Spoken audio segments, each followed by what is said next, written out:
आज जया एकादशी है, यानी एकादशी का व्रत है।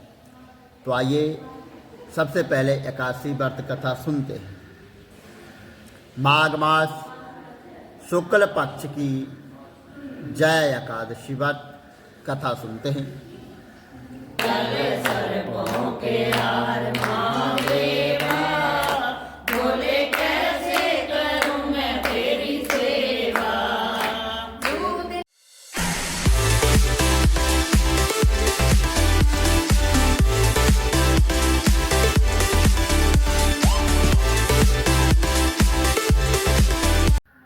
शान्ताकारं भुजगशयनं पद्मनाभं सुरेशं विश्वाधारणं गगनसदृशं मेघवर्णं शुभांगं लक्ष्मीकान्तं कमलनयनं योगविद्यानगम्भिः वन्दे विष्णुवैब्रहर्णहं सर्वलोकैकनाथनं पापोऽहं पापकरणाहं पापास्तं पापसम्भवं त्रायमां पार्वतीनाथः सर्वपापहरो भवः। कृष्णाय वासुदेवाय हरे परमात्मने प्रणतक्लेशनाशाय गोविंदाय नमो नमः। विष्णु भगवान की जय। आज जया एकादशी है, यानी एकादशी का व्रत है। तो आइए सबसे पहले एकादशी व्रत कथा सुनते हैं। माघ मास शुक्ल पक्ष की जया एकादशी व्रत कथा सुनते हैं। राजा युधिष्ठिर बोले, हे कृष्ण, 4 प्रकार के जीवों को उत्पन्न, पालन और नाश करने वाले आप ही हैं। अब कृपा करके माघ मास शुक्ल एकादशी का वर्णन करिए। उसका नाम क्या है और उसकी विधि क्या है, ये सब मुझे विस्तार पूर्वक बताइए। तो भगवान श्री कृष्ण जी बोले, हे राजेंद्र, माघ शुक्ल पक्ष में जया नाम की एकादशी प्रसिद्ध है। वह सब पापों को दूर करने वाली है और उसे मैं तुमसे कहता हूं। यह पवित्र एकादशी सब पाप और 50 योनि को नष्ट करने वाली है। इसका व्रत करने से मनुष्यों को प्रेत योनि नहीं मिलती है। हे रासदुषल, इसकी सुंदर कथा जो पद्म पुराण में कही गई है, आप उसे सुनिए। एक समय इंद्र स्वर्गलोक में राज्य राज कर रहे थे। देवता उस मनोहर स्थान में सुख से निवास करते और अमृत पान कर रहे थे। अप्सराएं उनका सेवन कर रही थी। वहां कल्प वृक्षों से शोभित नंदवन था। एक समय इंद्र ने बहुत प्रसन्नता से 50 करोड़ नायकों से नृत्य करवाया। वहां पुष्पदंत नामक गंधर्व गान कर रहा था। चित्रसेन नाम का गंधर्व उसकी पुत्री मलिनी और चित्रसेन की स्त्री वहां पर आई। मालिनी का पुत्र जो है पुष्पवान और पुष्पवान का पुत्र माल्यवन था। पुष्पवती नाम की गंधर्वी माल्यवन गंधर्व पर मोहित हो गई। और कामदेव के पैने बाणों से उसका शरीर जो है घायल हो गया और उसने अपने सुंदर स्वरूप भाव और कटाक्ष से माल्यवन को अपने बस में कर लिया। इंद्र को प्रसन्न करने के लिए नृत्य में वे दोनों आए और अप्सराओं के साथ जो है गाना गाने लग गए और मोहित होने से उनका चित्त डवाडोल हो गया। इससे शुद्ध जो है वो शुद्ध गायन नहीं कर पाए। अप्सराएं और परस्पर वो दोनों दृष्टि में बंध गए और दोनों कामदेव के वशीभूत हो गए। ताल व राग की गति बिगड़ने से इंद्र उन दोनों के मन की बात जो है जान गया और तब इंद्र ने अपना अपमान समझकर क्रोधित होकर यानी कुपित होकर उन दोनों को श्राप दे डाला कि मेरी आज्ञा भंग करने वाले मूर्ख पापियों, तुमको धिक्कार है। तुम दोनों पिशाच रूप हो जाओ, मनुष्य लोक में जाकर अपने कर्म का फल भोगो। इस प्रकार इंद्र जो है श्राप को पाकर वे दोनों इंद्र के श्राप को पाकर बड़े दुखी हुए और इंद्र के शाप से यानी श्राप से पीड़ित होकर वे दोनों हिमालय पर्वत पर पिशाच होकर जो है बड़े दुखी हुए। पिशाच योनि से उन दोनों को बड़ा कष्ट हुआ और श्राप के कारण उनको गंध, रस और स्पर्श का कोई ज्ञान नहीं होता था। शरीर में जलन होती थी, नींद नहीं आती थी। उस विशाल पर्वत पर भ्रमण करते हुए वे शीत से पीड़ित होते थे।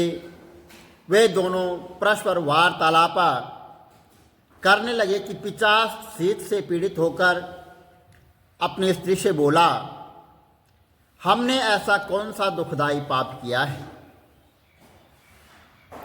जिस दुष्कर्म से हम दोनों को जो है पिशाच योनि प्राप्त हुई है। मैं पिशाच योनि को कठोर और निंदक नरक समझता हूं, इसलिए किसी प्रकार का पाप नहीं करना चाहिए। इस प्रकार वे दुख से घबराकर चिंता करने लग गए। देव योग से माघ के महीने में शुक्ल पक्ष की एकादशी आ गई और तिथियों में श्रेष्ठ जया नाम की प्रसिद्ध एकादशी तिथि आई। उस दिन उन दोनों ने कुछ भी आहार नहीं लिया और हे नृपति, उस दिन उन दोनों ने जल भी नहीं पिया और न जीवन हिंसा की, न पत्ते खाए न फल खाए। वह दोनों दुखी होकर पीपल के पेड़ के पास खड़े रहे। उसी तरह पड़े हुए उनको वहां पर सूर्यास्त हो गया। रात जाड़े से कांपने लगे और जड़ शरीक हो गए। शरीर और भुजाओं में परस्पर आलिंगन किए हुए वहां पर वे पड़े रहे। न नींद आई, न सुख मिला, न मैथुन की इच्छा हुई। हे रासदर्शल, इस प्रकार इंद्र के शाप से पीड़ित उन दोनों दुखियों की रात्रि बड़े कष्ट से व्यतीत हुई। परंतु एकादशी के व्रत और रात्रि जागरण करने से उन दोनों को व्रत के प्रभाव से जो फल मिला उसे सुने। हे नृपते, जया एकादशी का व्रत करने से और भगवान विष्णु के प्रभाव से द्वादशी के दिन दोनों पिशाच योनि से छूट गए। पुष्पवती और माल्यवान पहले की तरह रूपवान, स्नेहयुक्त और आभूषणों से सुशोभित हो गए और वे दोनों विमान में बैठ गए। इंद्र के सम्मुख जाकर प्रसन्नता से उन्होंने प्रणाम किया। उनको पहले की तरह देखकर इंद्र को आश्चर्य हुआ। इंद्र बोला कि किस पुण्य के प्रभाव से 50 योनि तुम्हारी दूर हो गई? किस देवता ने तुझको मेरे श्राप से छुड़वाया? माल्यवान बोला कि वासुदेव की कृपा से, भगवान श्री कृष्ण की कृपा से, जया एकादशी के व्रत से हमारा शाप मोचन हो गया है। फिर इंद्र बोला कि एकादशी का व्रत और भगवान विष्णु की भक्ति करने से तुम पवित्र हो गए हो। जो मनुष्य शिव तथा भगवान विष्णु की भक्ति में लीन रहते हैं वह निसंदेह ही हमारे भी पूज्य हैं और वंदनीय हैं। अब पुष्पवती के साथ स्वर्ग में सुख से विहार करो। और हे राजन, इसलिए जया एकादशी का व्रत अवश्य करना चाहिए। जो कोई श्रद्धा और भक्ति से जया एकादशी का व्रत करता है वह करोड़ों कल्प तक वैकुंठ में आनंद से रहता है और आनंद करता है। इसे पाठ करने और सुनने से अग्नि ओष्ठ यज्ञ का फल जो है प्राप्त होता है। और इस दिन फलाहार में धूप दीप नैवेद्य से भगवान विष्णु की पूजा की जाती है। इस दिन गोदागिरी के साटे का सागर लिया जाना चाहिए। बोलो विष्णु भगवान की जय। ओम नमो भगवते वासुदेवाय नमः। विष्णु भगवान की जय। महान ॐ वन्दे देव उमां पतेशुरगुरं वन्दे जगत्कारणं वन्दे पन्नकभूषणं मृगद्रहं वन्दे पशूनां पते वन्दे शूरशाङ्कवन्दिनयनं वन्दे मुकुन्दं प्रिया वन्दे भक्तजनार्तश्रियं वन्दे शिवं शङ्करः। बोलो शंकर भगवान की जय। माघ मातम की जय। सनातन धर्म की जय। 27वां अध्याय। प्रेत कहने लगा, हे पथिक, मैं इस समय तुम्हारे पास जो यह गंगा जल है मैं उसे मांगता हूं, क्योंकि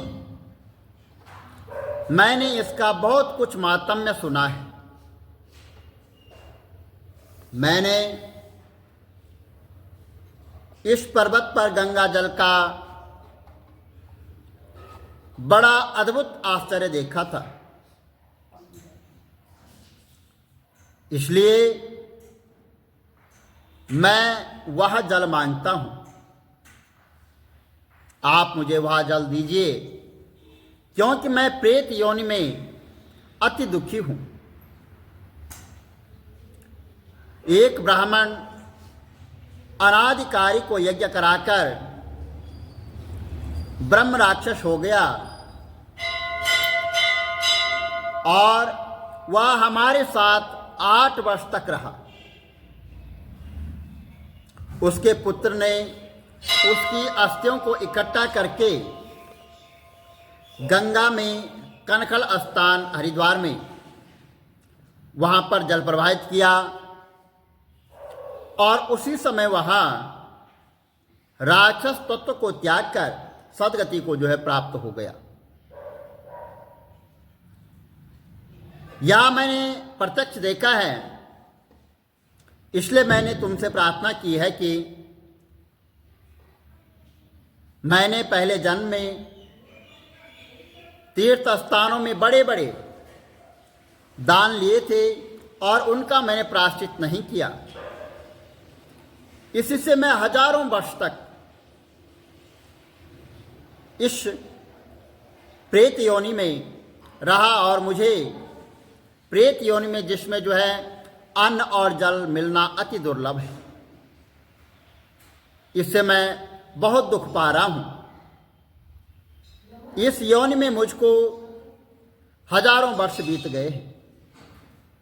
इस समय आप मुझे गंगा जल देकर मेरे प्राणों को जो कंठ तक आ गए हैं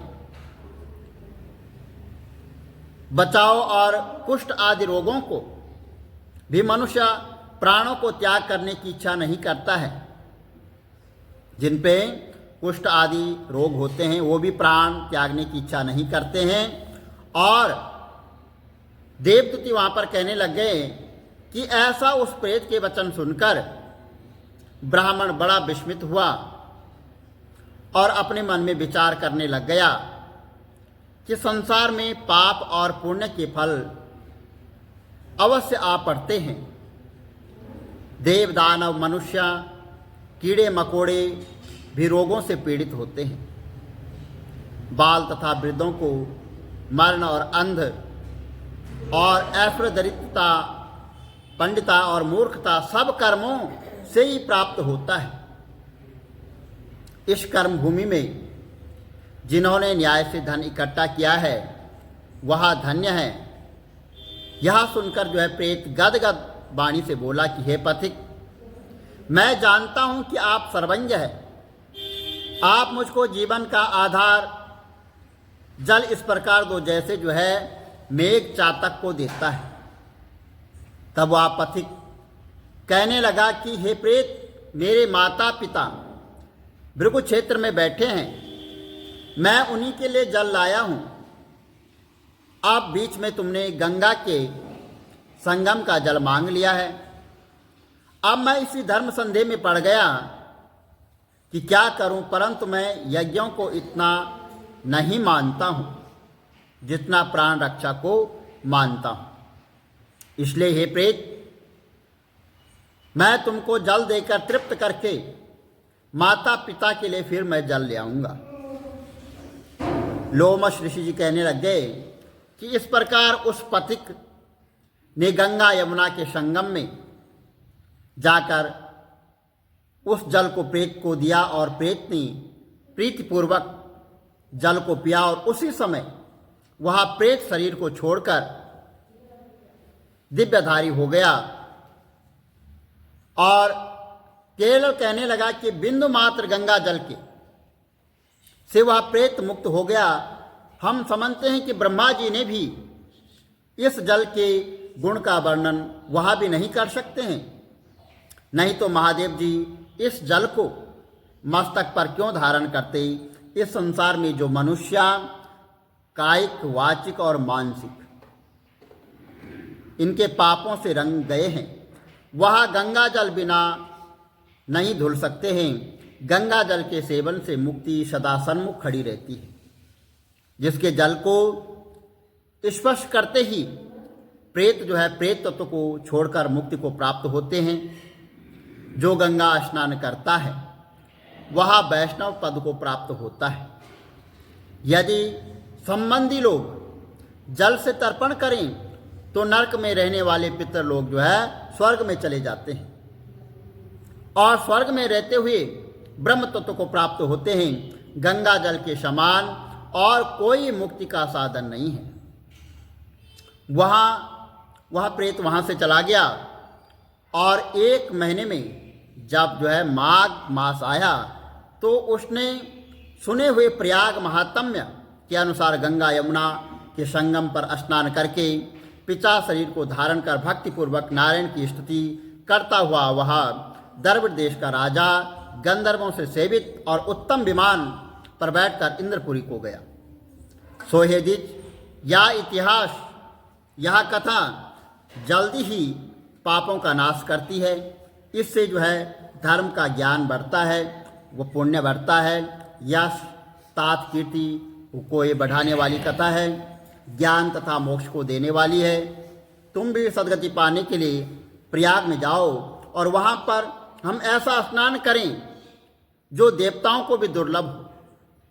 वहाँ पर श्राप से पैदा हुए पिशाच सब नाश को प्राप्त होकर के इस प्रकार लोमस जी के मुख से अमृत में मधुर कथा को सुनकर मानो अमृत पीकर सब प्रसन्न हुए और पाप रूपी समुद्र से पार हुए। उन्हीं के साथ सब लोगों ने दक्षिण दिशा को प्रस्थान किया। बोलो विष्णु भगवान की जय, माघ मातम की जय। श्री कमल नेत्र कटी पीताम्बर अधर मुरली गिरधरम मुकुट कुंडल कर लुट किया श्याम रे राधे वरम। श्री कूल यमुना धेनु आगे सकल गोपियन के मन हरम। पीत वस्त्र गरुड़ वाहन चरण शुक नित सागरम। करत केल कलोल निष्ठिन कुंज भवन उजागरम। अजर अमर अडोल निश्चल पुरुषोत्तम अपरापरम। दीननाथ दयाल गिरधर कंस हीना कुशहनम। गलपूल माल विशाल लोचन अधिक सुंदर केशवम। वंशीधर वसुदेव चायो वाली चलो श्री वामनम। जल डूबते गजराक लीनो लंका चेजो रावणम। सप्तदीप नव खंड 14 भवन कीनो एक पदम। द्रौपदी के लाज राखी कहाँ लोपमा करम।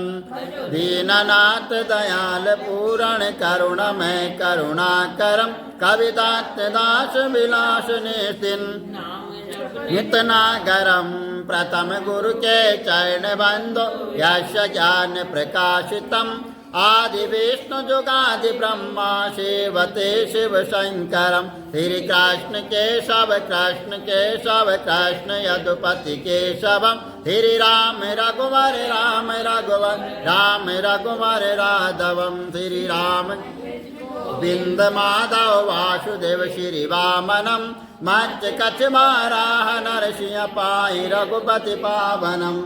मथुरा में केशव ब्राजे गोकुल बाल मुकुंद जी।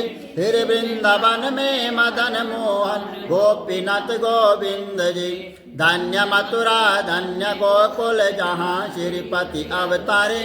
धन्य यमुना नीर निर्मल बाल बाल सकावरे। नवनीत नागर कृत निरंतर सेवितर मन मोहितम। कालादितट करत्र कीला बाल अद्भुत सुंदरम। ग्वाल वांशव सकविराजे संग राधे भामिनी। वंशी वट दट निकट यमुना मूल किटेर सुहावनी। भज राधे विष रघुवंश उत्तम परम राजकुमार जी। सीता के पति भक्तन के गति जगत प्राण आधार जी। जनक राजा पनक राखी धनुष बाण चढ़ावही। सती सीता नाम जानकी श्री रामचंद्र प्रणामहि। जन्म मथुरा नंद के हृदय नंदनम। बाल लीला पतित पावन देव के वसुदेवकम। श्री कृष्ण कलिमल हरण जाके जो भजे हरि चरण को। भक्ति अपनी देव माधव भव सागर के तरण को। जगन्नाथ जगदीश स्वामी श्री बद्रीनाथ विशंबरम। द्वारिका के नाथ श्रीपति के शवम प्रणावयम। श्री कृष्ण अष्टपद पढ़त निष्ठिन विष्णु लोक सगच्छतम। श्री गुरु रामानंद अवतार स्वामी कविदत्त दास समाप्तवम। श्री कमल नेत्र समाप्तवम। विष्णु भगवान की जय, शंकर भगवान की जय, माघ मातम की जय, सनातन धर्म की जय।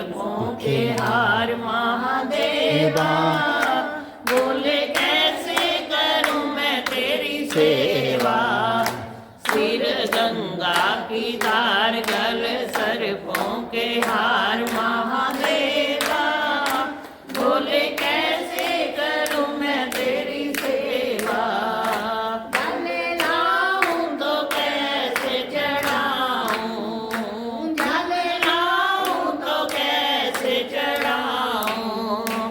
वो तो मछली का जूठा महादेवा बोले कैसे करूं मैं तेरी सेवा। वो है मछली का जूठा महादेवा बोले